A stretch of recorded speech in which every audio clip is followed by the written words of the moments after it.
Bueno, si os parece, empezamos ya. Bienvenido, presidente de la Cámara de Cuentas, de nuevo. Empezaremos con la lectura y aprobación del acta de la sesión anterior. Estamos todos de acuerdo, pues la aprobamos por unanimidad. Y pasamos ya a la comparecencia del presidente de la Cámara de Cuentas de Aragón en relación con el informe de fiscalización de la Sociedad Mercantil Suelo y Vivienda de Aragón, ejercicios 2019 a 2022. Excuso la asistencia del señor Sanz, que no ha podido asistir a esta ponencia, y por tanto comenzaremos, señora Bug, por usted, con un tiempo de 5 minutos. Cuando quiera.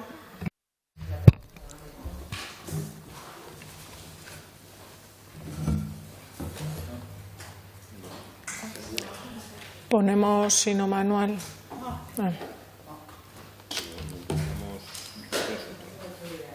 ¿Lo empezamos nosotros?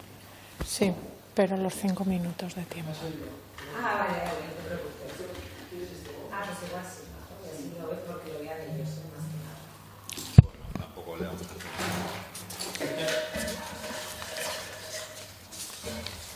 Yo. Vale. Pilar, cuando quieras. Gracias, señora Navarro. Buenos días, señor presidente.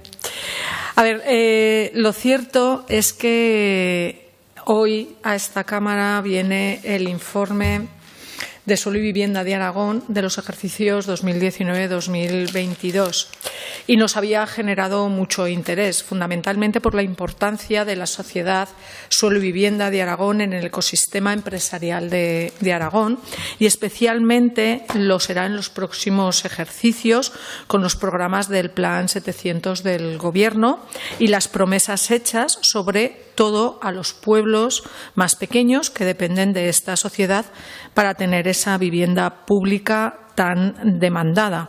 Va a ser fundamental el trabajo que se realice desde Suelo y Vivienda para que realmente este plan llegue donde más se le necesita, que es al medio rural, y se revierta la descompensación que hay, la desvertebración que andar ese camino hacia una comunidad autónoma más vertebrada.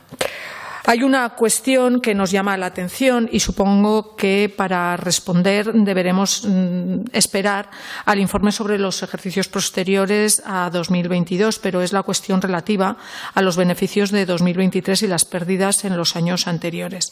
Parece evidente que la sociedad asumió grandes pérdidas durante la crisis inmobiliaria y ese mercado, el inmobiliario, está justo en la trayectoria ahora contraria, con una subida de precios constante, por lo que nuestra duda es si esas pérdidas y esas devaluaciones darán la vuelta y reportará beneficios históricos en estos últimos años. Veremos. Desde luego es un aspecto a seguir de cerca. Y con esto no queremos decir que nos parezca bien o mal. No creemos que una sociedad pública con objetivos de bien común tenga que ser rentable puramente en valores de mercado, pero al igual que ha hecho Adif, antes Renfe, siempre con las operaciones urbanísticas para financiar actuaciones en el interés general de mejora de la red ferroviaria, aunque no lo haya hecho ni muchísimo menos por igual en todos los territorios. En cualquier caso, respecto a este informe que nos ocupa, hay una cuestión que nos llama la atención a lo largo del texto en varios aspectos. Cuando se habla del deterioro de las inversiones inmobiliarias, de las altas y bajas en existencias, siempre se matiza que la mayoría se concentran en la provincia de Zaragoza y Huesca. Y es que parece ser que la mayoría de actividad de la sociedad se concentra en esas dos provincias y en esos años y en las obras vinculadas a la estación de Canfrán. Los matices que aparecen con la provincia de Teruel son vinculados únicamente a encargos que están vinculados al FITE. Es una muestra más en que ratifica claramente que el FITE en Teruel sustituye a la inversión ordinaria, con lo cual a la provincia de Teruel se nos siguen quitando oportunidades.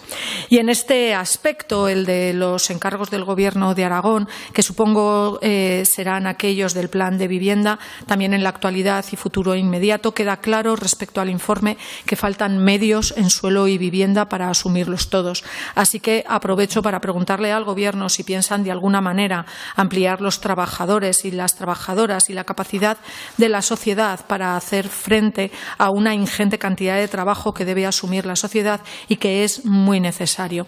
En este sentido, si van a cambiar la aplicación de la tarifa fija del 3%, como bien menciona en el informe.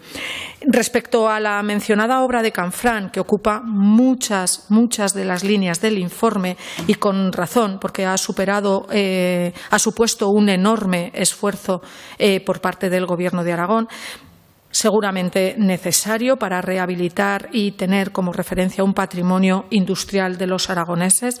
Eso no lo ponemos en duda.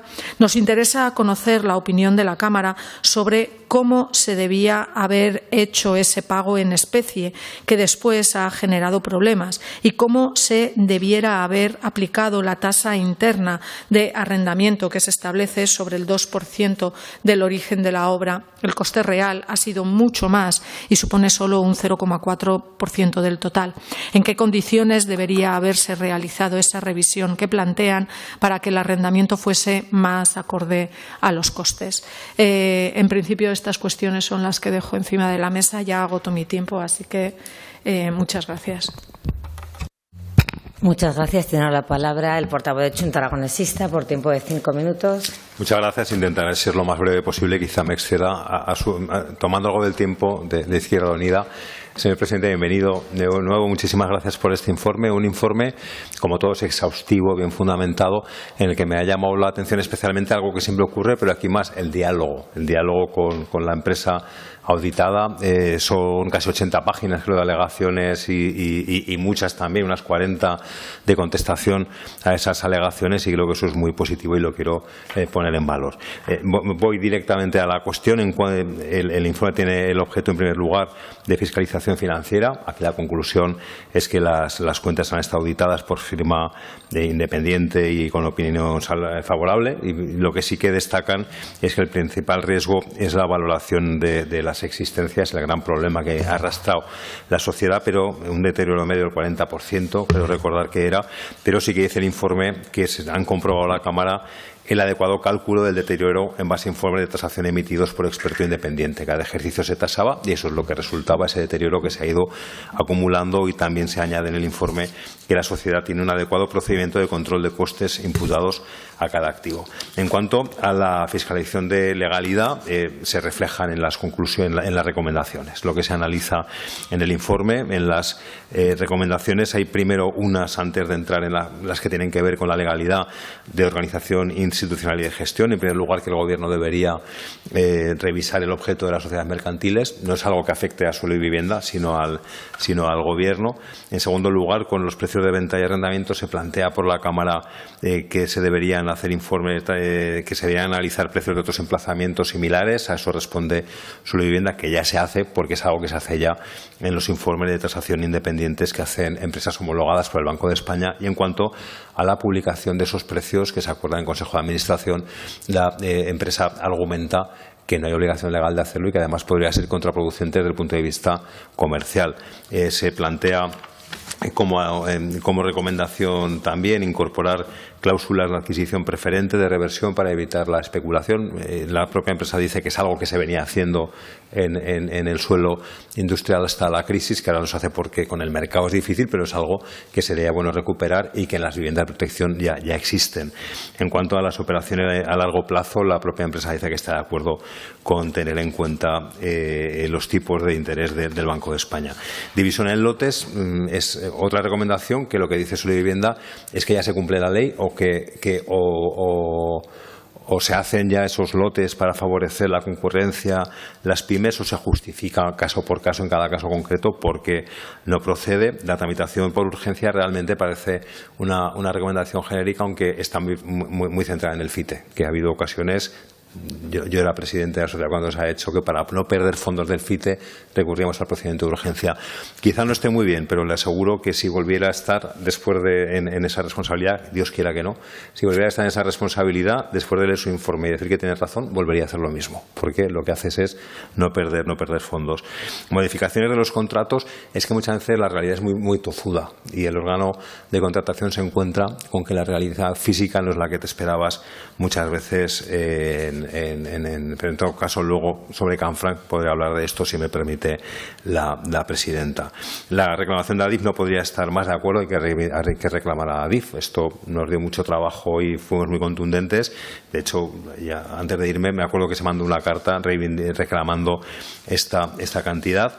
Que otra recomendación hecha al Gobierno y no a la empresa es que por seguridad jurídica que se regulen los medios propios. No podría estar más de acuerdo, y a quien más favorecería es a los propios medios propios, para no tener que discutir con la intervención cuál es el papel de los medios propios. Como digo, lo suscribo plenamente. En cuanto a personal, la adecuación del puesto de trabajo ya se está tramitando. Se dice en las alegaciones, las tablas retributivas se publican las actuales, aunque no las anteriores, y en cuanto a las subvenciones, no todos los importes que recibe Solivivienda son subvenciones y ya en la web de la sociedad, en el portal de transparencia, se publican. Este era un resumen de las recomendaciones por entrar en el tema, y si me permite 3 minutos, presidenta, con el tema de Canfranc. Canfranc está en Huesca igual que Camión Real en Teruel. También Solivivienda está actuando, recuperando Camión Real, que curiosamente tampoco está en Zaragoza, está en Teruel. Hay un primer problema, que es el importe final ejecutado. Yo creo que el titular que se extrae, que nos vamos a oír hoy, del informe no se adecua del todo a la realidad. Ese 40% si analizamos más despacio, si excluimos el complementario, que no tiene que ver con este contrato, si excluimos la revisión de precios, en lo que fuimos pioneros, y estoy muy orgulloso de lo que hizo el anterior Gobierno con la revisión de precios mucho más allá de lo que hizo el Estado, pues claro que hay un evidente problema de ese sobreprecio en la nueva estación por culpa de Adif, porque cada día se les ocurría una cosa nueva y era todo carísimo, o lo que nos fuimos encontrando o se fue encontrando la sociedad en la explanada. No digo con esto que sea bueno, no es bueno que haya sobreprecios, evidentemente no lo es. Digo que no es el 40%, se explica en las alegaciones, y que una obra tan compleja como fue esta, ojalá no hubiera ocurrido lo que ocurrió, era imposible. Estamos actuando en un contexto muy complejo. Se plantea también el tema de ausencia de concurrencia sobre una empresa y no hizo baja. La decisión de no hacer lotes fue muy meditada después de ver cómo estaba el mercado, y mi opinión, no digo que tenga razón, mi opinión es que si hubiéramos hecho lotes no se habría adjudicado, y si hubiéramos hecho lotes y se hubiera adjudicado no se habría ejecutado, porque está todo íntimamente relacionado. La redacción de los proyectos ferroviarios y de obra, la ejecución de esas obras, después la explotación del hotel, es que tiene que ser rentable, también viable para la empresa, y éramos conscientes de que exigir que hubiera un licitador con la clasificación genérica de obra pública, la ferroviaria, la de patrimonio histórico, la de la experiencia para gestionar un hotel, iban a ser muy pocos licitadores, pero vimos que no había otra posibilidad. En cuanto a las modificaciones contractuales, ya he dicho que los problemas que nos dio Adif, y desde luego que habría que reclamar judicialmente esa cantidad, espero que lo haga el Gobierno cuanto antes. Y sí que me quiero detener unos segundos, y con esto termino, en la cuestión del pago en especie. Vamos a ver, cuando se redacta el pliego y se hace la licitación, no se era consciente de la situación que había, porque cuando se aprueba el plan parcial, el informe de INAGA lo explica, las alegaciones. El informe de INAGA y la Dirección General de Emergencias, acabamos de tener al actual director general, lo que dijeron es que el estudio de riesgos había que hacerlo antes del proyecto de urbanización. Es decir, que cuando se aprueba el plan parcial no hay proyecto, no hay todavía un estudio de riesgos, cuando se lanza toda la licitación no hay, y es cuando se hace, dentro de este contrato, por cierto, el proyecto de urbanización, y es cuando se detecta que hay unas parcelas que estaba previsto que fueran terciario y que se iban a dar en pago en especie a la UTE, que estaban en zona amarilla y que no podía haber un uso colectivo. Podían ser vivienda, pero no podía haber un uso colectivo, y lo que se hace es modificar en plan parcial el destino de esas viviendas. Lo que era terciario pasa a ser vivienda, que sí que lo permite ese color amarillo de los riesgos, y vivienda además, y quiero destacarlo, vivienda en alquiler asequible. se hace, es decir, que tampoco el Gobierno con eso va a ganar demasiado dinero. Y hay un cambio sustancial de las circunstancias que hace que la UTE diga yo me iba a adjudicar, igual que me adjudico otras 2 fincas de vivienda, me iba a adjudicar esta vivienda, de terciario, no es terciario, es vivienda asequible, no lo quiero, y no hubo más forma de solucionarlo que en metálico. Todo esto con exhaustivos informes jurídicos y económicos que la Cámara de Cuentas habrá revisado.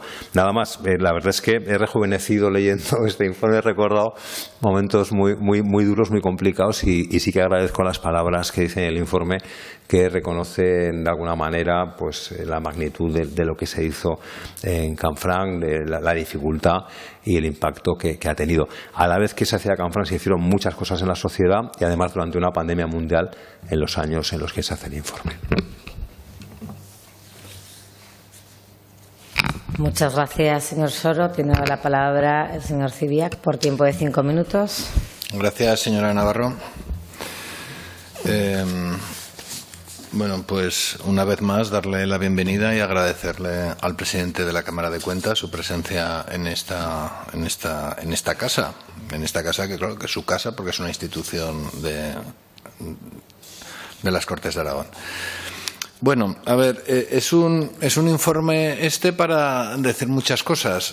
Bueno, yo voy a preguntarle unas cuantas cosas al señor presidente y luego haré alguna reflexión. Comentan que en Suelo y Vivienda de Aragón hay una póliza de crédito de 10 millones de euros. ¿Tiene coste por el saldo no dispuesto? ¿Nos está costando dinero esa póliza de crédito no dispuesta? Luego hay algo que me parece bien, que que la comunidad autónoma, las aportaciones que hace a Suelo y Vivienda de Aragón lo hace mediante aportaciones de capital. A mí me parece una cosa muy sana que cuando la comunidad autónoma pone dinero en una sociedad, sea pública o privada, sea a través de una ampliación de capital.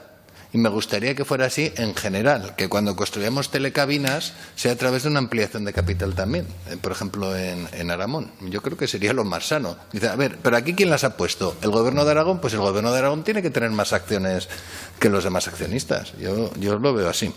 Bueno, esto igual es un poco extemporáneo, este comentario. Bueno, respecto a Suelo y Vivienda de Aragón, volvemos ahí. Hay una falta de transparencia en la información sobre subvenciones, aunque a mí me da la sensación que no ha sido tanto por afán de ocultación, sino quizás por dejadez. Ha sido por dejadez, que aún me parece casi peor que no se cumpla con la legalidad en cuanto a la transparencia y a la publicación de las subvenciones. Respecto a los deterioros, se habla de varios deterioros, uno en oficinas, en las oficinas de Plaza, en las oficinas de Avenida de Cataluña. Hombre, hablamos de cantidades importantes. Si bien tiene un sentido, y yo luego alcanzo a comprenderlo, cuál es el sentido de estos deterioros. Dice, bueno, tenemos unas oficinas valoradas en X y debido a la crisis inmobiliaria, debido a un montón de problemas de mercado, llegamos a la conclusión a través de peritos independientes que esa valoración era incorrecta y se valora por un precio inferior y se ajusta mediante un apunte contable de un deterioro. Yo eso lo concibo pues porque hay una evolución del precio de mercado diferente a la valoración inicial. Ahora bien, no acabo de entender cuál es el origen del deterioro en la cuenta de construcciones en curso, que se supone que se está dotando esa cuenta con el coste, con las facturas. Cada factura, cada certificación va a construcciones en curso. ¿Cuál es el motivo de que haya un deterioro en esa cuenta? La verdad que no logro. He pensado varias posibilidades, no se me ocurre ninguna. Bien, una vez más, en esta entidad, igual que yo creo que en todo el sector público de aragonés, observamos una deficiencia en la contabilidad de costes. Dice, incluso cuando sí que se lleva, como es el caso de Suelo y Vivienda de Aragón, en la que se reconoce que los activos están valorados mediante una contabilidad de costes, O sea, pero ya sabéis que en una frase cuando viene pero, lo importante viene detrás del pero siempre. Pero no se reparten los gastos indirectos o el gasto estructural, ni hay forma de hacerlo, ni hay los medios de hacerlos. Bueno, yo creo que esto es algo general y me gustaría hacer esta pregunta. ¿Es algo general en el sector público? Este problema en la imputación de costes completos, porque entiendo que cuando hablamos de contabilidad de costes tienen que ser costes completos. A ver, pero claro, aquí el gran tema de este informe es la estación de Canfrán. Hay una pérdida de 9,4 millones, un deterioro de 10,7 millones, una desviación en los costes a pesar de que yo entiendo que habrá unas explicaciones, obviamente, pero a ver, es mucho, así, un 40% en la desviación. También en la adjudicación una ausencia de concurrencia, una inadecuada definición de los proyectos ferroviarios, lo cual no es culpa ahí. Yo creo que no es culpa de la comunidad autónoma, obviamente, será culpa de Adif. Esto sí que es culpa nuestra, una inadecuada definición del proyecto hotelero. Y luego la modificación del pago en especie, y yo creo que a mí, personalmente, lo que más me llama la atención, después de todo lo que acabamos percibiendo de la sociedad concesionaria por hacerse cargo de la estación. Solamente un TIR, un tipo de, vamos a decirlo de otra forma, solamente un interés después de toda la inversión realizada del 0,4%. Entiendo también que tiene una explicación de que se hizo un contrato, se hicieron unas condiciones con anterioridad a conocer el coste total. Igual ahí pecamos de imprudentes, de atar por un lado algo que no sabíamos todavía cuál iba a ser el coste final. Bien, por lo demás, parece que fuera del asunto de la Cámara de Cuentas hay una desviación pues prácticamente en todos los contratos. También se abusa, como salió también hace unas semanas en el informe del Salud, un abuso de la tramitación por urgencia de los contratos y cierta falta también de transparencia en las retribuciones, que yo lo vuelvo a atribuir más que al afán de ocultación a la dejadez en cumplir con la legalidad, que insisto que aún me parece peor. Y yo, la verdad que lo de la estación de Canfrán hay tantas irregularidades y le ha costado tanto dinero al Gobierno de Aragón que yo, la verdad, que creo que esto sería materia de ampliar, digamos, la investigación sobre este tema. Y quizás esta Cámara debiera plantearse convocar una comisión de investigación para estudiar todas las circunstancias que dieron lugar a todos estos sobrecostes y a todas estas desviaciones y, por qué no decirlo, a todas las irregularidades que nos ha traído la remodelación de la Estación Internacional de Canfrán. Muchas gracias, señorías. Muchas gracias. Tiene la palabra por tiempo de 5 minutos el portavoz del Partido Socialista. Gracias, señora Navarro. Señor presidente, bienvenido de nuevo. En este caso, asume íntegramente la labor de esta fiscalización. Desde luego es una fiscalización desde mi punto de vista, trasluce un gran respeto entre ambas partes. Permítanme, tanto un respeto y una colaboración, yo creo, desde Solivivienda, como también se nota cierto respeto, cierto cariño a la hora de redactar el informe y tener cuidado con según qué planteamientos de la Cámara de Cuentas con la institución, con un organismo que, permítanme, pero si hay departamentos o cuestiones en un gobierno que son patatas calientes y no sé si tenía que haber pluses para el director general de Función Pública y estas cosas que se suelen decir siempre. Este es un organismo muy peculiar, muy poco gratificante, que, como decía el señor Soro, quita horas de sueño, hace desgaste, y yo creo que mal hacemos si se desprende un cierto mensaje hacia afuera dudas, de minusvalorar el trabajo de un organismo como este, de sembrar una desconfianza para la población de fuera, ¿no?, de quien nos está escuchando, el ciudadano. Lo digo porque, mire, hablo un poco por deformación profesional, de haber sido un poco cocinero antes de fraile, ¿no?, que se suele decir, y en este caso el ámbito privado de la promoción lo conozco. Si generamos un mensaje de que un proyecto tan singular como el de la estación de Canfranc, hacia afuera, digo, un mensaje hacia afuera, de que esto ha sido poco menos que todo muy irregular y chapucero y demás, no entendemos la gran dificultad que existe a la hora de ejecutar una obra de este tipo.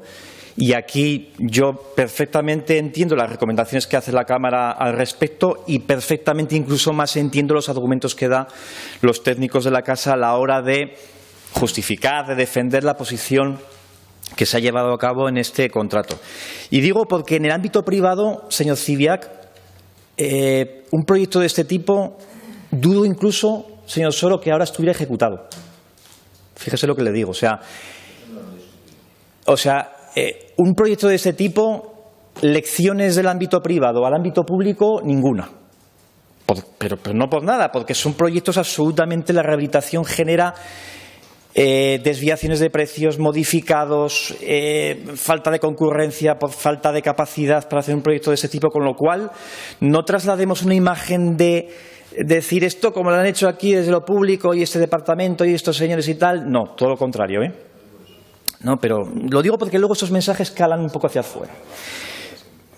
Yo creo que hay que justificar, en la medida en que lo hace el informe, determinadas cuestiones que se podrían haber mejorado, desde luego, pero el contexto de una pandemia, el contexto de revisión de precios, de una crisis como la que fue de materias primas, todo confluye de una manera que es luchar a veces contra unos vientos en contra muy significativos para la gestión de un proyecto de este tipo.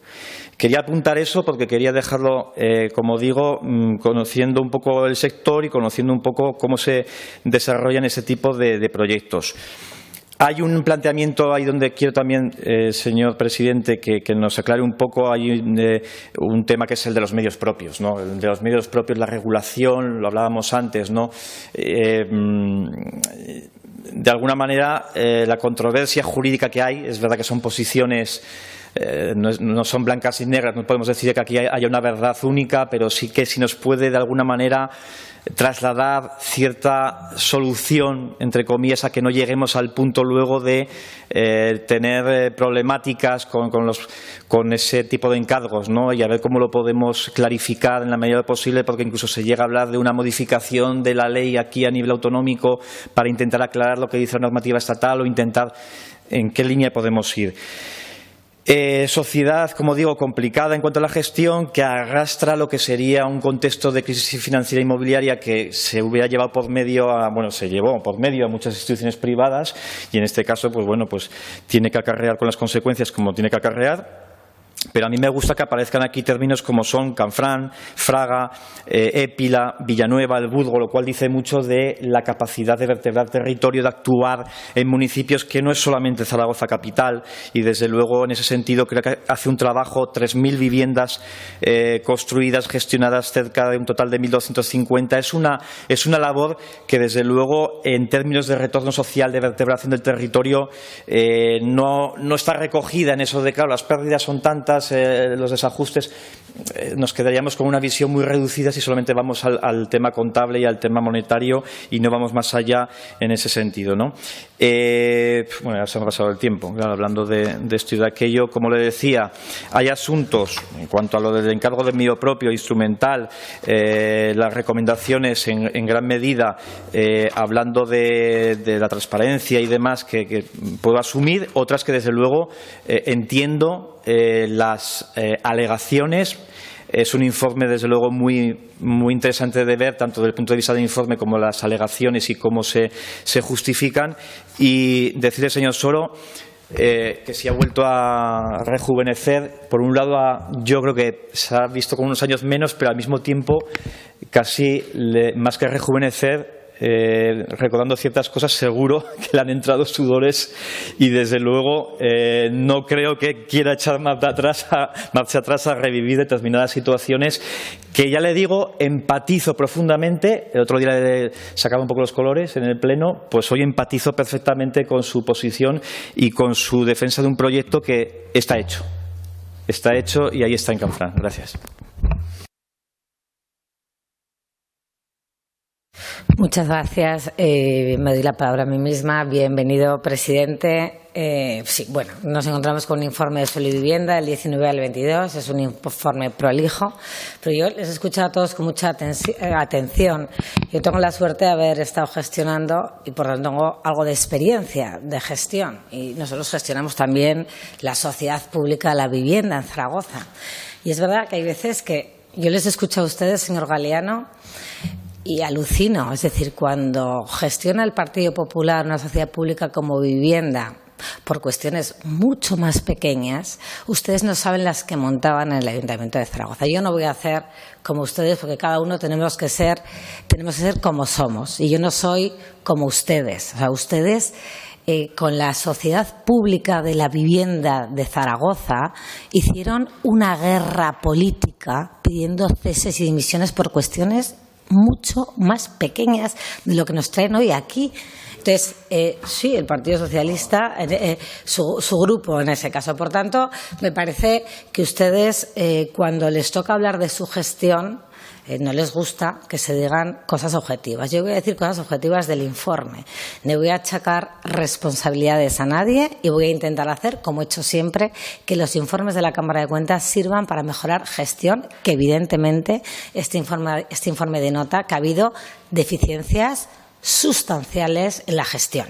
No quiere decir ni que estemos a favor ni en contra de Canfranc. No intentemos cambiar el objetivo del informe. El informe de la Cámara de Cuentas nos habla de la gestión, de cómo se ha hecho la gestión. Y yo creo que ha habido deficiencias en la gestión, que es verdad que yo tengo todavía muchas dudas, porque yo no conocía el informe, he podido conocerlo al leer este informe, que yo le quiero hacer varias cuestiones y varias preguntas al presidente. Y, señor Soro, tenga en cuenta que es en aras a mejorar la futura gestión. Yo entiendo perfectamente el COVID, entiendo las revisiones de precio, entiendo lo que son modificaciones sustancias de contrato, entiendo lo que son procedimientos de urgencia y entiendo en muchas ocasiones lo que sucede. Pero claro, le sucede a usted cuando gobernó y me sucede a mí cuando gobernó, y todos tenemos que ser fiscalizados por un órgano independiente como es la Cámara de Cuentas. Yo creo que ahí estamos todos de acuerdo. Por tanto, señor presidente de la Cámara de Cuentas, le voy a hacer varias preguntas. Los contratos de urgencia a los que alude en el informe, ustedes dicen objetivamente que no estaban justificados, ni los del FITE de Teruel, señora Bug, ni las modificaciones de urgencia que se hicieron en Canfranc. ¿Esto es así o no es así? Hablamos de la planificación del contrato de Canfranc. Dice que no se realizaron estudios previos sobre la capacidad estructural del edificio. Es decir, que todo lo que tuvo que venir después de modificaciones, la Cámara de Cuentas, si yo no he entendido mal en la lectura, dice que se podrían haber previsto. Se podría haber previsto las parcelas objetas de pago en especie, que luego fueron cambiadas, porque, señor Soro, imagínese, póngase en nuestro lugar.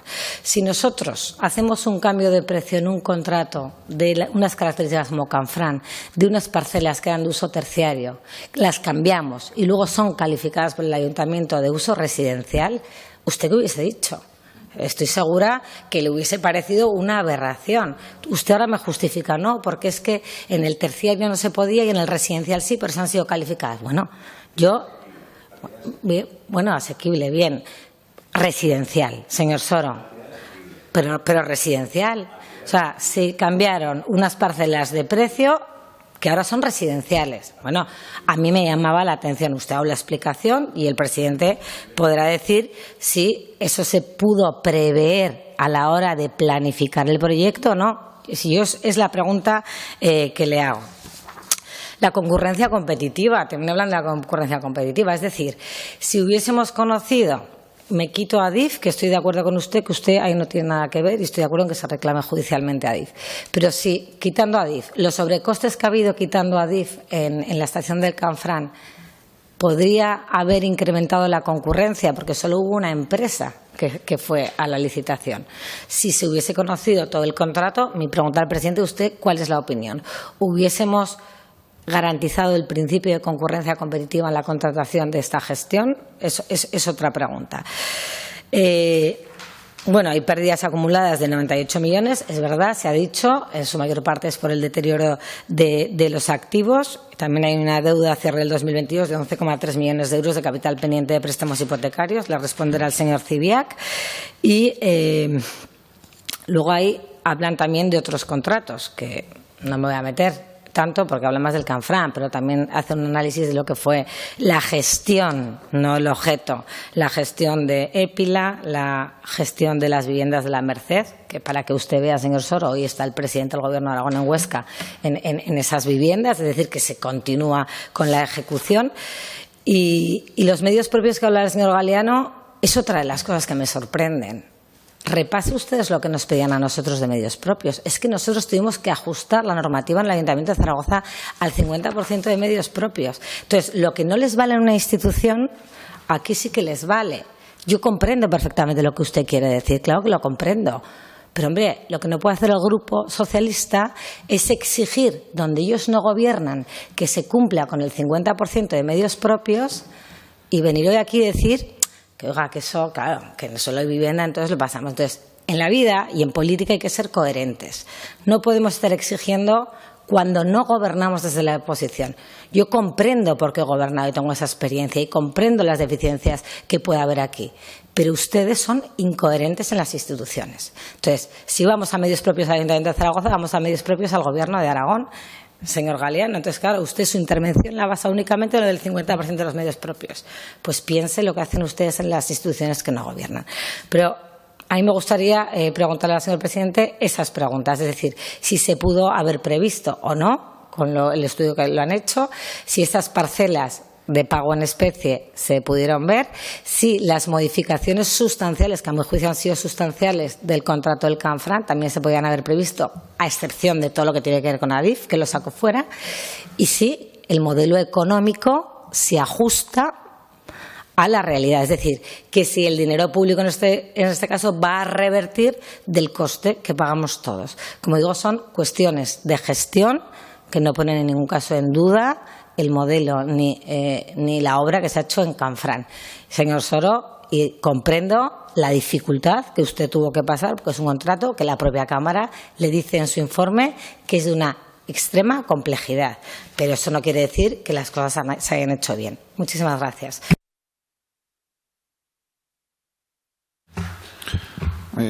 Muchas gracias. Bueno, bien, la Cámara se presenta hoy ante la ponencia para explicar el informe de fiscalización de suelo y vivienda de Aragón. En primer lugar, bueno, decir que ha sido un informe realmente complejo, con muchísimos datos, en donde todo el equipo de auditoría ha trabajado, yo creo que muy bien, muy satisfactoriamente, para intentar lograr dar una imagen lo más fiel posible a lo que sucedió y en un ámbito circunscrito a lo que es la fiscalización tanto financiera como de legalidad. Principalmente ahí estaba circunscrito nuestro trabajo. Entonces quiero agradecer a todo el equipo de auditoría, especialmente a la directora Isabel Linares, el trabajo que han realizado.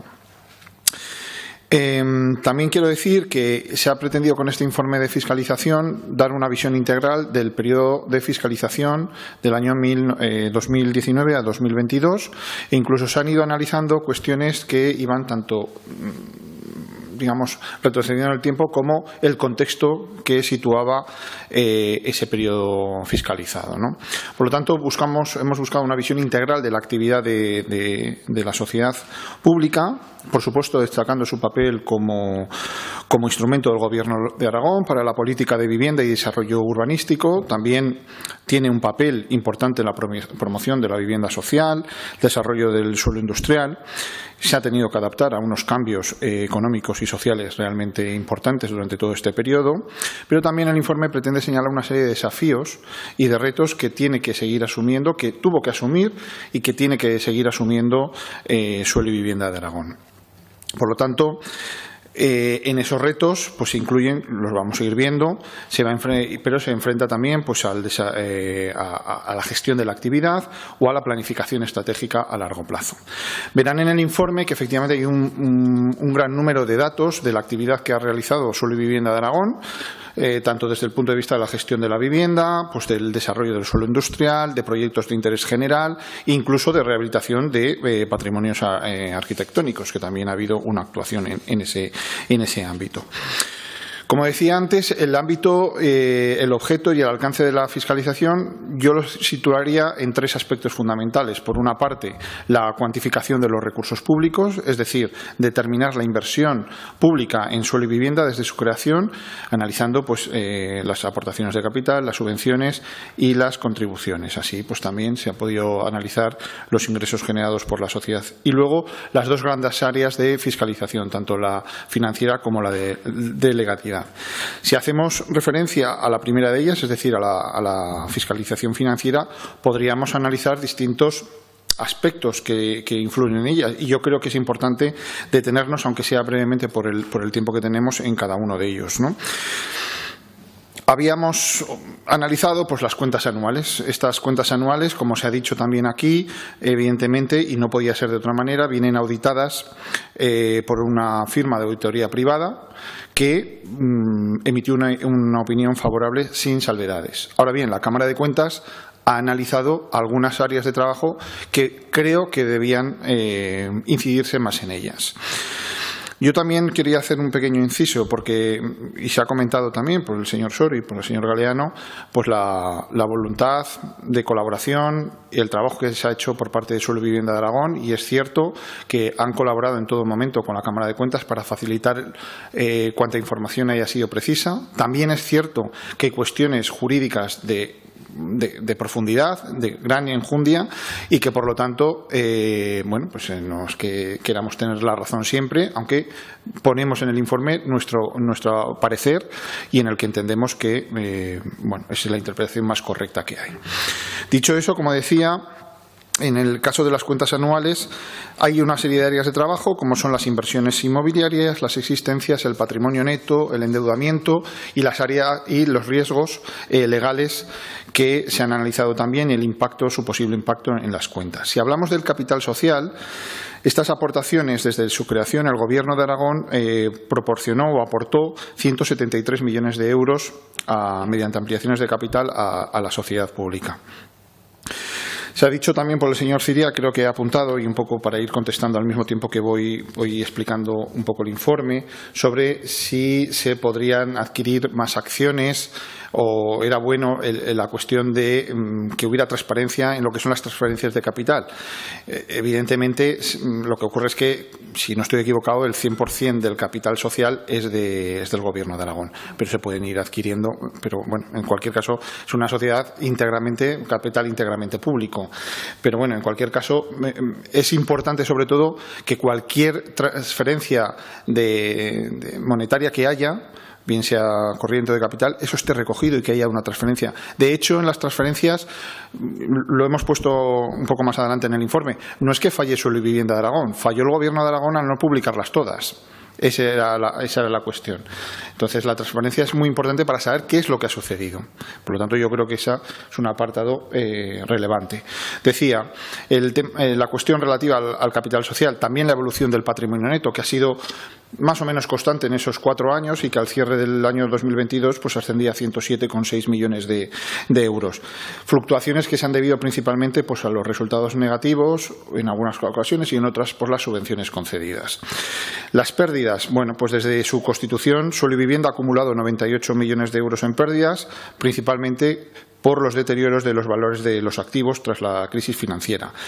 Las pérdidas más significativas se produjeron entre los años 2011 y 2016, con una media de 17 millones de euros de pérdida, que fue reduciéndose a una media de 2,7 millones anuales desde 2017, y en 2018 y 2023 se obtuvieron beneficios. Por lo tanto, concluimos que hubo una importantísima inversión pública con la cantidad que hemos dicho, que se pasaron graves dificultades financieras con la acumulación de las pérdidas que también hemos señalado, y que en el caso de los beneficios también hay que matizar que no se deben exclusivamente a su actividad operativa, sino a ajustes contables derivados de los cambios en el valor de los activos. En cuanto al endeudamiento, señalar que efectivamente el endeudamiento se produce o tiene dos puntos claves: los préstamos hipotecarios, que no hemos considerado desde Suelo y Vivienda que sean una cantidad excesivamente gravosa para la entidad. Estamos hablando de un capital pendiente de vencimiento a cierre de 2022 de 11,3 millones de euros, con un plazo de amortización que finaliza en el año 2040.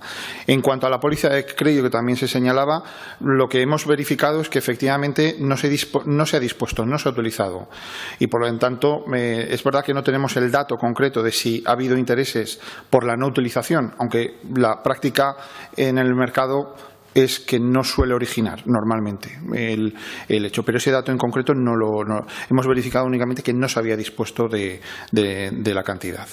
Por lo tanto, también nos parecería interesante, de cara a futuro, analizar si la actividad, por ejemplo, de promoción de vivienda, los ingresos que se obtienen por ella van a ser suficientes para cubrir las obligaciones financieras a largo plazo. Eso también sería importante seguir analizándolo, un aspecto que se podría observar. En cuanto a los fondos, transferencias, ayudas obtenidas por Suelo y Vivienda de Aragón, señalar que el importe total de las subvenciones ascendieron a 84,27 millones, pero solamente 27,35 fueron efectivamente cobrados, es decir, solamente un 32,45%.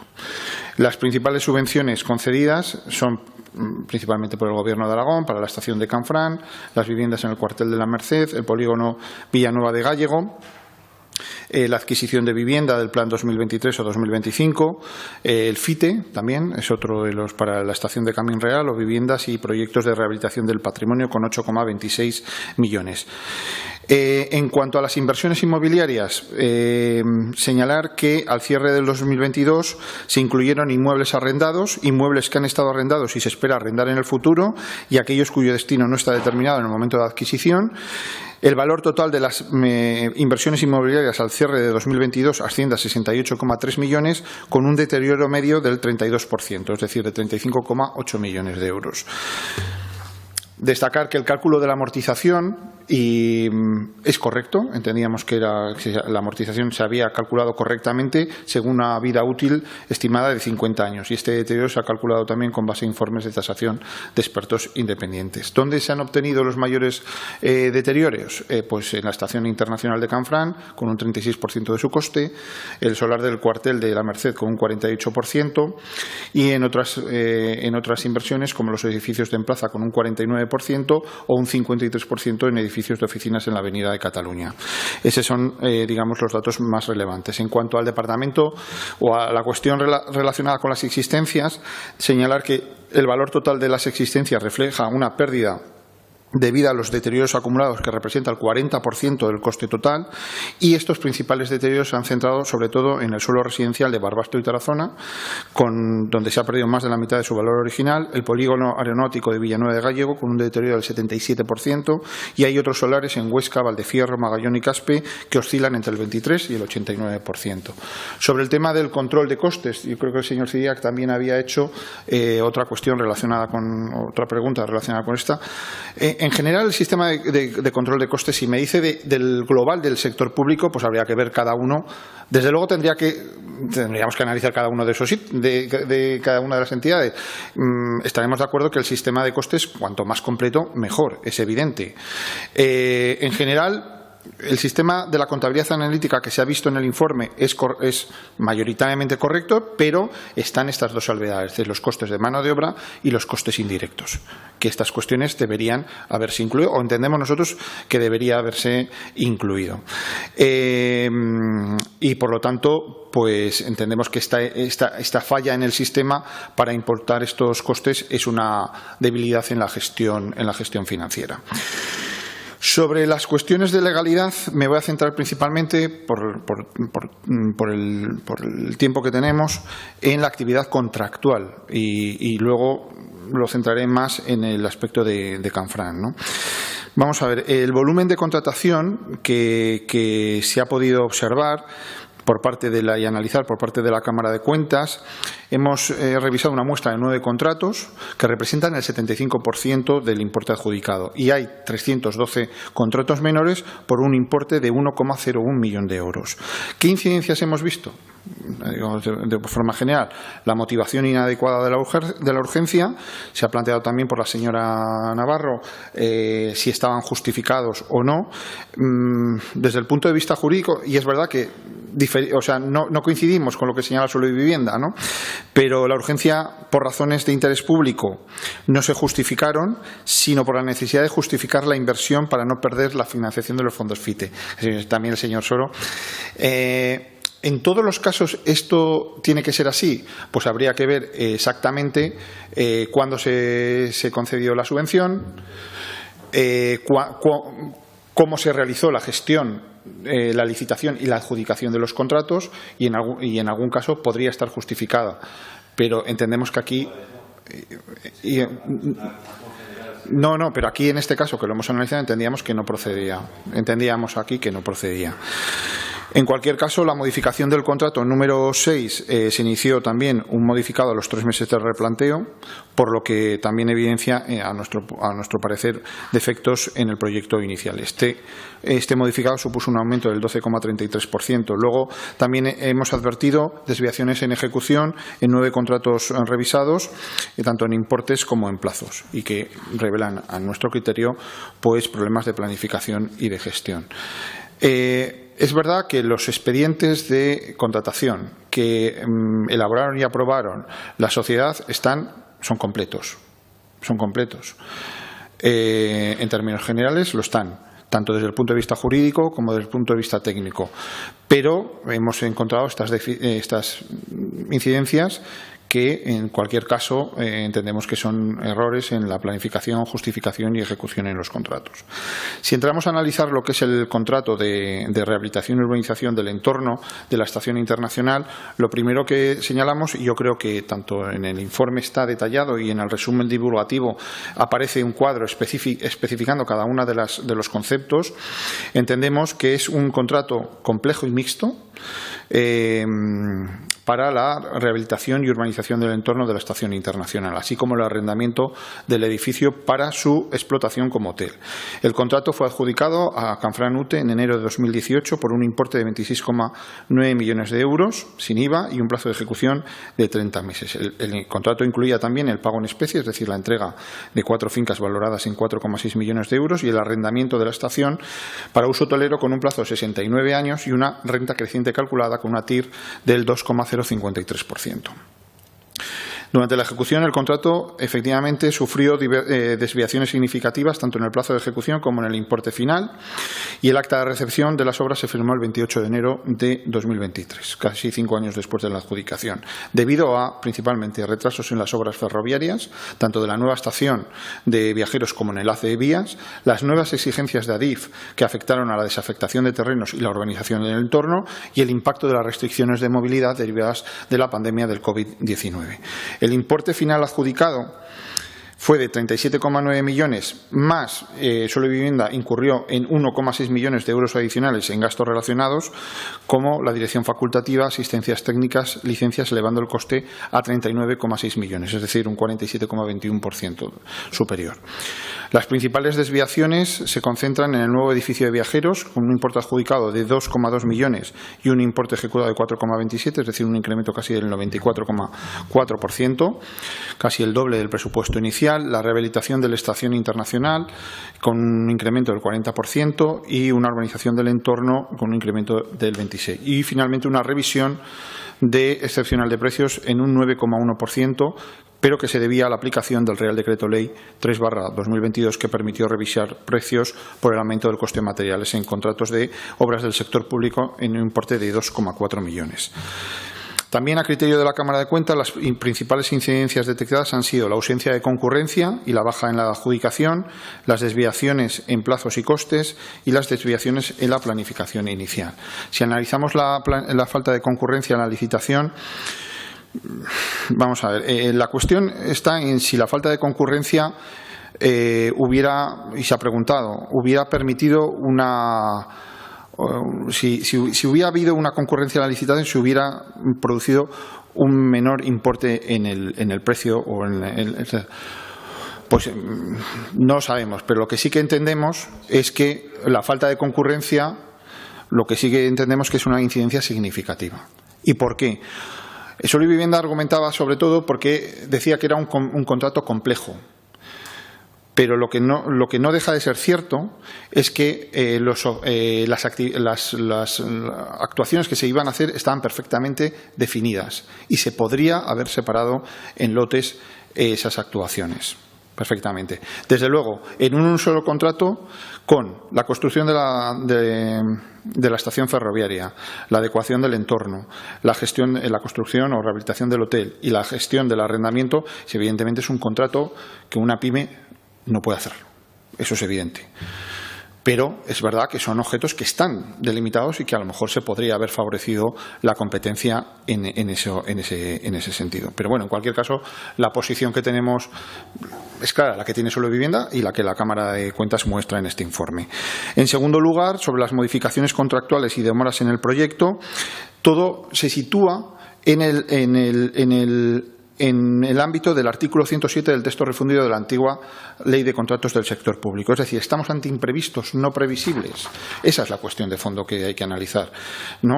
En este artículo solo permite modificaciones con la diligencia debida, fuerza mayor, caso fortuito, avances técnicos posteriores a la adjudicación o normativa posteriores. Entendemos también que muchas de las actuaciones realizadas por ADIF eran previsibles y que, por tanto, no justificaban los sobrecostes. Es verdad que también está la responsabilidad de ADIF, y aunque Solo Vivienda iniciara una reclamación extrajudicial, y ya se ha dicho también en la ponencia por muchos de ustedes, entendemos que esta no fue lo suficientemente contundente y que después de la falta de respuesta de ADIF durante un año y medio debería haberse motivado otro tipo de acciones. Y entendemos también que ha habido una deficiente planificación inicial, en tanto que el elevado número de modificaciones, 7 para la nueva estación y 4 para la de vía, sugiere una deficiente planificación inicial de los proyectos por parte de ADIF. Aunque Solo Vivienda alega diligencia en la elaboración de los proyectos, sí entendemos que la magnitud de las desviaciones y el número de revisiones cuestionan la adecuada definición inicial. También merece la pena detenerse en la inadecuada definición del proyecto de la estación internacional con destino de uso hotelero. También volvemos a situar el aspecto o centrarlo en la cuestión de los vicios ocultos. Es decir, es un elemento central en la controversia sobre la modificación contractual por inadecuada definición del proyecto de la estación. Este concepto se refiere a defectos o problemas estructurales que no son evidentes durante la fase de planificación o inspección inicial de un proyecto, pero que se descubren durante la ejecución de las obras. Se centraban en dos aspectos. Por una, las obras previas en la cubierta y, en segundo lugar, la fachada interior del edificio. Si hablamos de las obras previas en la cubierta, este contexto se hizo en el año 2006 unas obras de reforma en la cubierta del edificio. Sin embargo, estas no evitaron que en el momento de la ejecución del proyecto inicial de rehabilitación en 2018 existieran problemas de humedades y filtraciones. Argumentamos que estos problemas debieron haberse detectado durante la fase de planificación del proyecto inicial, ya que, dada la existencia de obras previas, no exime de realizar un análisis exhaustivo actual del edificio. También se descubrieron problemas durante la ejecución, estaban ocultos los revestimientos y estructuras, y fue durante las demoliciones y la ejecución de las obras cuando se identificaron estos vicios como filtraciones y deterioros estructurales. En todo caso, esto finalizó con la modificación contractual, una modificación en el año 2021 por un importe de 1,7 millones que supuso un 13,5% de desviación respecto del presupuesto inicial. Entendemos que no es aplicable la diligencia debida por tres motivos. En primer lugar, la necesidad de estudios previos exhaustivos antes de la licitación. Se deberían haber realizado estudios detallados del estado de edificio, incluyendo inspecciones exhaustivas, análisis estructurales, pruebas de humedad para identificar posibles problemas ocultos. También se tenía que haber definido de forma más precisa el proyecto. Debería haber sido lo suficientemente preciso y detallado como para evitar la necesidad de numerosas modificaciones posteriores. Y la gestión proactiva de riesgos, es decir, implica la identificación y gestión de los riesgos, incluyendo la posibilidad de vicios ocultos, retrasos y sobrecostes, y se deberían haber tomado medidas para mitigar estos riesgos, como planes de de contingencia y protocolos de actuación. Sobre la forma de pago en especie, señalar que el contrato inicial incluía un pago en especie al adjudicatario mediante la entrega de 4 parcelas. Y posteriormente el adjudicatario solicitó una modificación de la forma de pago, argumentando imposibilidad sobrevenida, debido a que 3 de las parcelas estaban situadas en zonas calificadas de riesgo medio o alto de avalanchas y flujo torrenciales. La parcela R2, en cambio, estaba situada en una zona sin riesgo. La modificación consintió en sustituir el pago en especie por pago en metálico de 2.940.300 euros, manteniendo la valoración inicial de las parcelas en 2018. Un dato importante también a tener en cuenta. Pero bueno, en cualquier caso, la Cámara considera también que es una modificación sustancial por 4 razones. En primer lugar, el riesgo era conocido en el momento de la licitación. Los riesgos naturales, avalanchas, flujos torrenciales de las parcelas eran conocidos y documentados en el momento de la licitación y adjudicación del contrato, y los informes de la Confederación Hidrográfica del Ebro y del Servicio de Seguridad y Protección Civil ya indicaban las condiciones de la zona antes de la licitación. En segundo lugar, no existían restricciones de uso, es decir, las parcelas no tenían restricciones de uso en el plan parcial aprobado por el Ayuntamiento en el momento de la licitación. Incluso en la revisión actual del plan parcial no se han incorporado restricciones significativas. De hecho, 2 de las parcelas inicialmente calificadas como de uso terciario pasaron a tener un uso residencial. Por lo tanto, el riesgo digamos que entendía la empresa era discutible. Por lo tanto, en tercer lugar, no justificamos la imposibilidad sobrevenida alegada, ya que el riesgo era conocido y no afectaba al aprovechamiento, y entendíamos que respondía más a un interés particular del contratista que a una necesidad objetiva de cambios sustanciales. Y en cuanto al impacto del equilibrio económico, hemos dicho que efectivamente se mantenía el valor, pero la modificación de la forma de pago afecta al equilibrio, en tanto que la forma de pago es un elemento esencial del mismo. Es decir, la sustitución del pago en especie por un pago en metálico supone una alteración sustancial de las condiciones que determinaron la adjudicación. Y por último, en cuanto al análisis del cálculo de la tasa interna de rentabilidad, señalar que se formalizó el contrato de arrendamiento para su explotación como hotel con una serie de condiciones. Es decir, el contrato estipula un pago de un total de 25,5 millones de euros en cuotas entre 2022 y 2089, y se basó en un presupuesto inicial de obra de 12,5 millones, con una TIR del 2,053%. Aquí hay una discrepancia clarísima entre el coste presupuestado y el coste real, y esto evidentemente tiene un impacto en la tasa interna de retorno, que se redujo drásticamente al 0,4%. Este valor es inferior a la tasa de inflación, lo que implica que la inversión no genera una rentabilidad real, incluso considerando el valor temporal del dinero. Por tanto, es una observación que hace la Cámara, que no era una estimación realista del retorno de la inversión. Señala que un tipo más adecuado habría sido el de la deuda del Estado a largo plazo, que en el momento de la licitación se situaba en el 3,45%. Por lo tanto, sugiere una infravaloración del riesgo financiero inherente a la operación. Y nos hacemos 2 preguntas. ¿Cuáles son las posibles discrepancias entre la TIR prevista del 2,053 y la TIR real? Pues por una parte, la subestimación de costes, es decir, el presupuesto inicial de la obra podría haber subestimado los costes reales, y de hecho así lo hizo, de construcción, rehabilitación y otros asociados al proyecto. Y en segundo lugar, la falta de previsión de riesgos. Es decir, la TIR podría no haber considerado y no consideró los riesgos financieros asociados a un proyecto de esta envergadura y duración, como fluctuaciones en los tipos de interés o posibles retrasos en la ejecución. Y en segundo lugar, ¿por qué es más adecuado el tipo de interés de la deuda del Estado a largo plazo? El interés de la deuda del Estado a largo plazo refleja el coste de financiación que asume la Administración para obtener recursos en el mercado, y se asegura que la rentabilidad esperada del proyecto sea comparable con el coste real de financiación, lo que implica que el proyecto no generaba una rentabilidad suficiente para compensar el coste de oportunidad de los recursos públicos invertidos. En todo caso, sabemos que las actuaciones por parte de las sociedades públicas en muchas ocasiones no se basan, y de hecho no se basan exclusivamente en rentabilidades económicas. Hay unas rentabilidades sociales y que de otro modo no haberlo hecho así, pues a lo mejor no se hubiera hecho la rehabilitación del conjunto. En cualquier caso, la Cámara lo único que pone encima de la mesa son los datos objetivos de la actuación. Y para finalizar, y un poco también en contestación al señor Galeano sobre la cuestión de los medios propios. Es verdad que estamos ante un encargo de ejecución, pero sí que es verdad, y también hay una discrepancia jurídica muy interesante entre Suelo y Vivienda y la Cámara de Cuentas sobre si estamos o no estamos ante un medio de no ante un medio de ejecución, sino en este caso ante la posibilidad de superar el límite del 50% de contrataciones externas sin justificación. Pues bien, entendemos, y haciendo una interpretación de la excepción que establece el artículo 32.7b de la Ley de Contratos del Sector Público. Yo creo que aquí hay que centrarlo principalmente en dos cuestiones. Una, si estamos hablando del encargo a un medio propio o si estamos hablando de la gestión de un servicio público.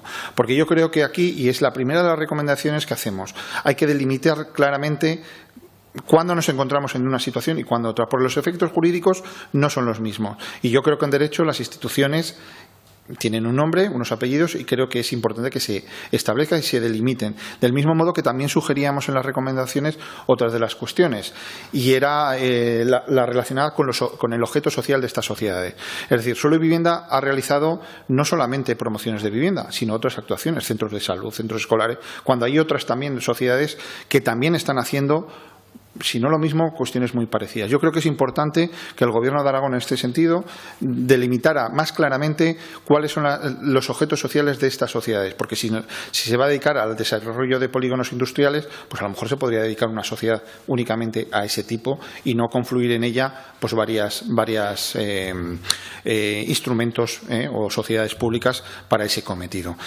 Estas son un poco las consideraciones. Me he ido, ya disculparán un poco el tiempo. No sé si había alguna otra cuestión que me dejo, pero bueno, en cualquier caso era un poco el análisis del informe, intentando responder a algunas de las cuestiones que se habían planteado. Muy bien, pues muchísimas gracias, presidente. Sí, levantamos la ponencia un minuto para despedirlo y continuamos. Sí. ¿Tiene usted? Lo primero que haré será leer y escucharme lo que he dicho, porque no lo tenía por escrito. Y, por tanto, no digo que no haya dicho algo, pero creo, señora Navarro, que ha traducido mi intervención, o pensaba usted que iba a decir otra cosa, y nada más lejos de la realidad. Precisamente he remarcado que venía aquí no sino con un expertise, entre comillas, por mi pasado laboral, para hablar de este informe desde el punto de vista de Óscar Galeano Gracia y, como digo, con cierto expertise. Me gustaría dejar que constara en acta que, no sé, luego usted ha empezado a hablar aquí de unas declaraciones del municipio. Además, la pregunta, creo que el señor Royo la respondió perfectamente cuando hablo de la controversia que hay con los encargos de ejecución a medios propios, etcétera, etcétera. Pero ha empezado a hablar, después de mi intervención, de lo que dicen los compañeros que, bien dicho estará, del grupo municipal, etcétera, etcétera, y ha utilizado mi intervención, que por una vez casi no pretendía ser política, sino más bien personal y, entre comillas, profesional, para catalogarla como de una serie de declaraciones políticas que creo que no se traducen de lo que yo he dicho y he remarcado cuando he hablado. En ningún momento he hablado en nombre del Grupo Parlamentario Socialista en primera persona del plural. Permítame que lo diga y sin ningún tipo de acritud, pero creo que no ha escuchado bien la intervención que yo he hecho. Le he escuchado atentamente, señor Galeano, y usted a mí también, y entendemos los dos lo mismo. Yo le acepto que usted hable en nombre propio y no en nombre de su grupo parlamentario, pero aquí todos representamos a un grupo parlamentario y con mi expertise en el Ayuntamiento de Zaragoza yo le digo lo que pensaba su grupo. No se preocupe, que no, desde luego yo no voy a hacer ninguna batalla política de su intervención. Y usted es libre de decir lo que quiera, por supuesto, faltaría más, y yo también. Y, por tanto, yo creo que nos hemos entendido los dos perfectamente, perfectísimamente. El encargo a medios propios es una discusión jurídica que ustedes en las instituciones la exigían y ahora aquí la ponen en duda. Levantamos un minuto la sesión para despedir al presidente.